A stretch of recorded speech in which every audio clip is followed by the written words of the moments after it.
बच्चों, हिंदी की कक्षा में आपका हार्दिक स्वागत है। आज हम उपसर्ग पढ़ेंगे जिसे अंग्रेजी में प्रीफिक्स कहते हैं। प्री का अर्थ होता है पहले और फिक्स का अर्थ होता है लगना, मतलब जो पहले लगे। तो अब प्रश्न उठता है कि किस चीज के पहले?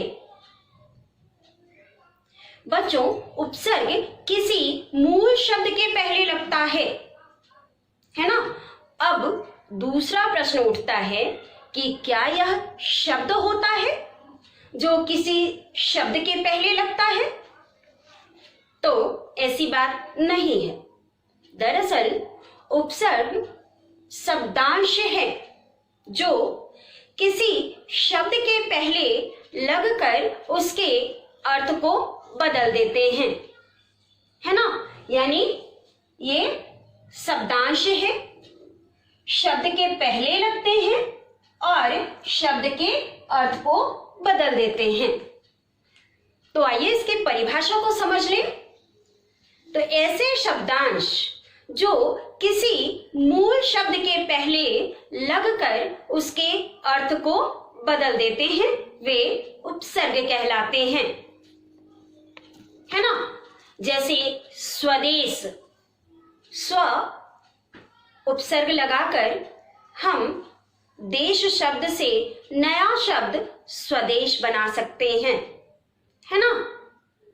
प्रतिकार, प्रति उपसर्ग से कार मूल शब्द को जोड़े अगर हम तो नया शब्द बना सकते हैं।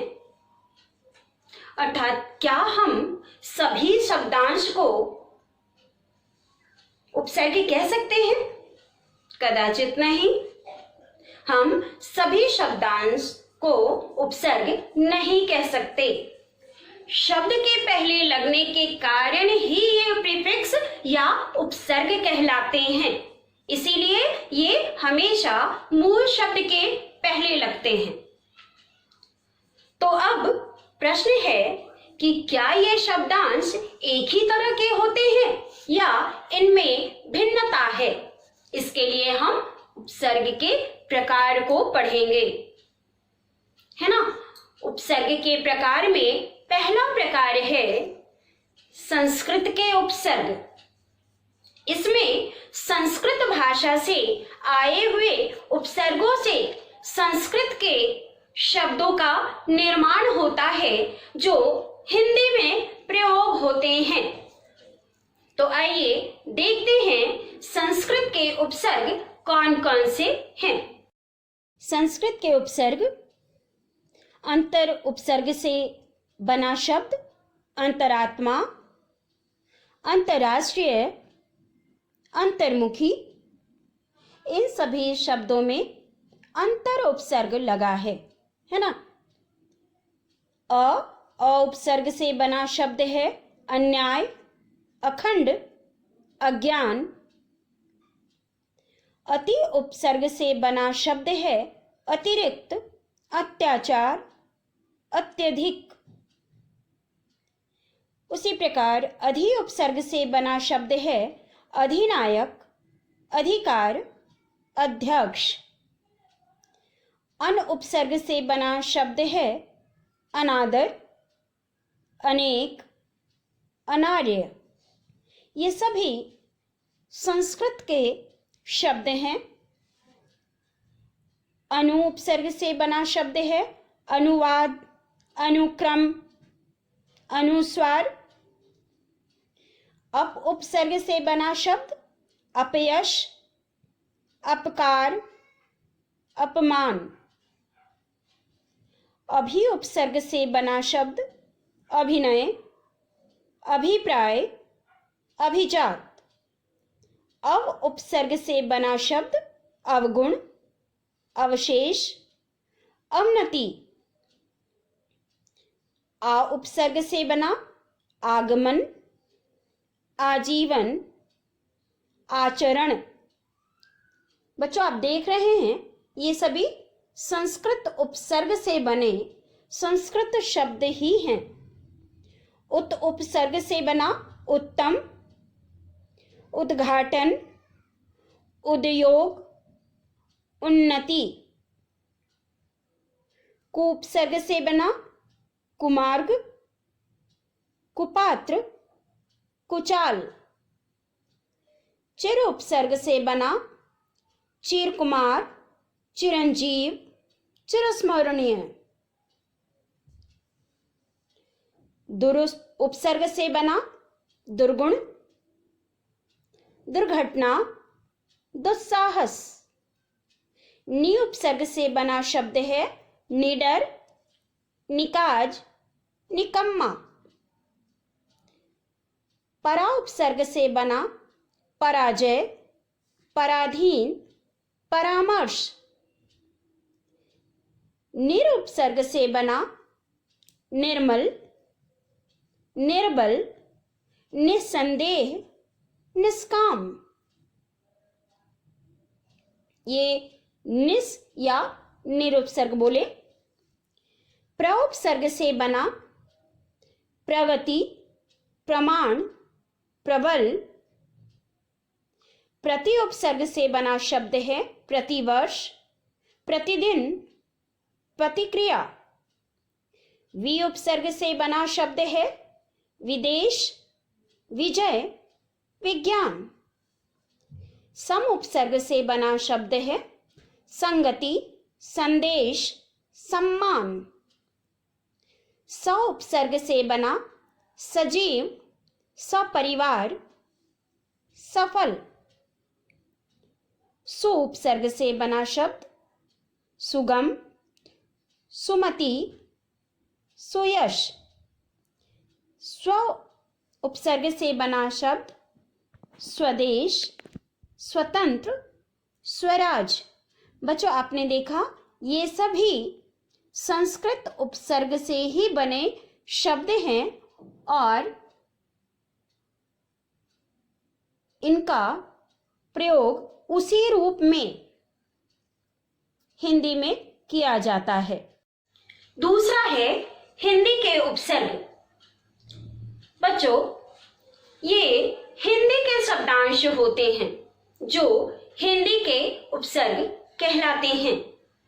इससे बनने वाले शब्द हिंदी के शब्द होते हैं जो वाक्यों में प्रयोग होते हैं। तो आइए देखते हैं ये शब्दांश कौन कौन से हैं। हिंदी के उपसर्ग हैं अध उपसर्ग से बना शब्द है अधपका, अधकचरा, अधमरा। अन उपसर्ग से बना शब्द अनपढ़, अनजान, अनमोल। औ उपसर्ग से बना अवगुण, औघट। कु उपसर्ग से बना शब्द कुसंग, कुपुत्र, कुदिन, कुपात्र। दु उपसर्ग से बना दुबला, दुविधा। नि उपसर्ग से बना शब्द निहत्था, निकम्मा, निडर। पर उपसर्ग से बना परहित, परलोक, परदादा। बच्चों आप देख रहे हैं ये सारे शब्द हिंदी के हैं और इनका निर्माण भी हिंदी के उपसर्गों से ही हुआ है। भर उपसर्ग से बना भरपेट, भरपूर, भरसक। सु उपसर्ग से बना सुलेख, सुफल, सुजान। बच्चों तीसरा है अरबी और फारसी के उपसर्ग। अरबी और फारसी के शब्दांश से जो शब्द बनते हैं वे अरबी और फारसी के शब्द होते हैं। तो आइए देखते हैं ये शब्दांश कौन कौन से हैं। अरबी फारसी के उपसर्ग हैं कम, खुश, गैर, बद, बे, ला, हम। अब आइए इनसे शब्दों का निर्माण किस प्रकार हुआ है यह भी देख लें। कम उपसर्ग से बना शब्द है कमजोर, कम अक्ल, कम कीमत। खुश उपसर्ग से बना शब्द खुशबू, खुशकिस्मत, खुश मिजाज। गैर से गैर हाजिर, गैर कानूनी, गैर जरूरी। बद उपसर्ग से बदबू, बदनाम, बदसूरत। बे उपसर्ग से बेकाबू, बेचैन, बेमिसाल। ला उपसर्ग से बना शब्द लापरवाह, लाइलाज, लापता। हम उपसर्ग से बना शब्द हम उम्र, हम शक्ल, हम सफर। बच्चों, आपने देखा ये सभी शब्द अरबी फारसी के ही हैं और इनके उपसर्ग भी अरबी फारसी के ही हैं। तो बच्चों, आज हमने क्या क्या पढ़ा? हमने पढ़ा उपसर्ग किसे कहते हैं तथा उपसर्ग के प्रकार, है ना। पहला संस्कृत के उपसर्ग, दूसरा हिंदी के उपसर्ग, तीसरा अरबी और फारसी के उपसर्ग, है ना। आज के लिए इतना ही। अगले वीडियो में हम प्रत्यय पढ़ेंगे। बच्चों, आज के वीडियो में मैंने जो भी पढ़ाया है उससे संबंधित नोट्स तथा प्रश्नों का लिंक मैंने डिस्क्रिप्शन बॉक्स में डाल दिया है। और यदि इस वीडियो के किसी भी शब्द या एक्सप्लेनेशन को समझने में आपको किसी प्रकार की कठिनाई हुई हो तो कमेंट सेक्शन में अवश्य कमेंट करें ताकि मैं आपकी सहायता कर सकूं। तब तक के लिए धन्यवाद।